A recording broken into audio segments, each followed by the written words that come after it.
Je suis Angélique Sauvestre, je suis la directrice de l'association Debra France.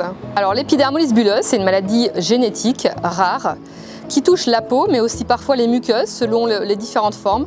Donc à l'origine de cette maladie, c'est souvent des mutations génétiques. Le principe, c'est que la peau est extrêmement fragile. On appelle d'ailleurs poétiquement souvent les enfants atteints de cette maladie les enfants papillons parce qu'ils ont la peau aussi fragile que les ailes d'un papillon. Donc au moindre frottement, la moindre chute, c'est la peau qui va s'arracher et qui va laisser place à des plaies à vif qui vont avoir du mal à cicatriser et qui vont récidiver constamment. Alors l'association a 3 missions principales. Celle de soutenir les familles en leur fournissant par exemple l'aide d'une psychologue clinicienne via des téléconsultations, en organisant également des rencontres des familles pour leur permettre d'échanger et de se rencontrer. On a également la mission qui consiste à guérir, à soutenir la recherche, financièrement mais aussi en aidant à l'inclusion de patients dans les essais cliniques, et la mission de communiquer pour que cette maladie soit mieux connue du grand public, mais aussi pour que les familles n'aient pas à réexpliquer constamment la maladie. Pour aider nos enfants papillons à prendre leur envol et nous aider, venez marcher le 12 septembre prochain. Bonjour, je m'appelle Maë, j'ai une épidermolyse bulleuse, j'ai 12 ans. Alors ma maladie, elle est rare. Il ne faut pas me pousser, sinon ma peau elle se décolle. Et après ça me fait mal dans le bain. Au collège, je ne peux pas faire le sport avec mes potes.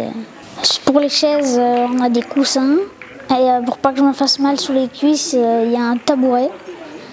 Et j'ai une AVS aussi.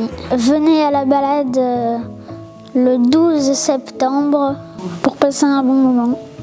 L'association, pour moi, au départ, ça a été de rencontrer justement d'autres parents, de pouvoir échanger sur le quotidien, les astuces du quotidien, les pansements, les soins, la douleur, tout ce qui pouvait permettre à Maë de l'aider en fait dans ce quotidien-là, dans ses soins qui étaient longs, douloureux et où on était vraiment impuissant. Et aussi à Maë de se rendre compte qu'il n'était pas tout seul dans cette maladie, qu'il y avait d'autres enfants.